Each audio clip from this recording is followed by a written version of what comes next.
प्रभु यीशु मसीह के मधुर और जलाली नाम में आज दिनांक 21 नवंबर दिन सोमवार को हम आप सब श्रोताओं का हार्दिक स्वागत करते हैं। आज के मनन के लिए गिनती की पुस्तक उसका 24 अध्याय 6वां पद। वे तो नालों व घाटियों की नाई और नदी के तट की वाटिकाओं के समान ऐसे फैले हुए हैं जैसे कि यहोवा के लगाए हुए अगर के वृक्ष और जल के निकट के देवदार।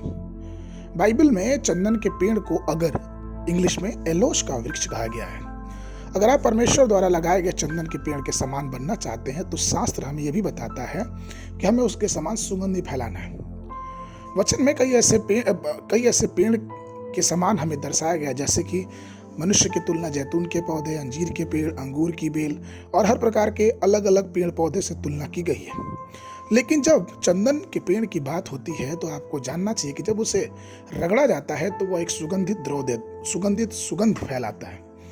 उसी तरह से जब हम और आप प्रभु में परीक्षाओं और क्लेशों और मुसीबतों से होकर गुजरे तो हमें चाहिए कि हम भी एक दिव्य सुगंध बिखेरें। चंदन सभी पेड़ों में बहुत महंगा होता है। इसकी मीठी सुगंध के कारण इसका बहुत बहुमूल्य दाम होता है और चंदन के लेप लगाने से शरीर का जो तापमान है वो भी कम हो जाता है।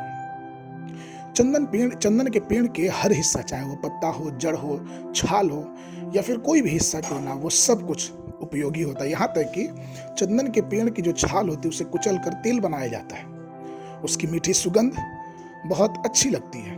प्रियो, जब हम प्रभु में मसीह में हम अपने दूल्हे के सुगंध को अपने जीवन से फैलाने का कार्य करना चाहिए। भजन संगीता का लिखने वाला अपने 45 के 8 पद में लिखता है, तेरे सारे वस्त्र गंधरस, अम्ब, अगर और तेल से सुगंधित, तू हाथी दांत के मंदिरों के में तार वाले बाजों के कारण आनंदित हुआ है।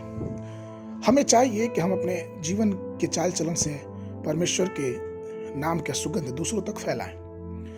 दूसरी चीज की पवित्र शास्त्र कहता है कि इफिसियों की पत्री उसके 5वें अध्याय के दूसरे पद में कि परमेश्वर का धन्यवाद जो हमें मसीह में विजय की ओर ले चलता और हमारे माध्यम से अपने ज्ञान के सुगंध को फैलाता है।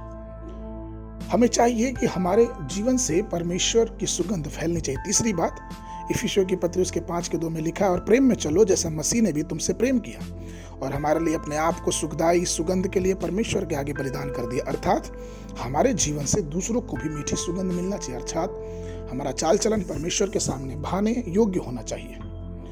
परमेश्वर ने प्रिय लोगों, जब वो पवित्र नदी हमारे जीवनों से होकर बहेगी तो हमारा भी जीवन अलग प्रकार की आशीषों से और बरकतों से दूसरों के लिए प्रभावित होगा। यही हमारी कामना है। आज के मनन के लिए रोमियो की पत्री उसका 5 अध्याय 5 पद। और आशा से लज्जा नहीं होती क्योंकि पवित्र आत्मा जो हमें दिया गया है उसके द्वारा परमेश्वर का प्रेम हमारे मन में डाला गया है। बाइबल अध्ययन के लिए यहेजकेल की पुस्तक 16 और 17 अध्याय और संध्या के समय याकूब की पत्री उसका 3 अध्याय।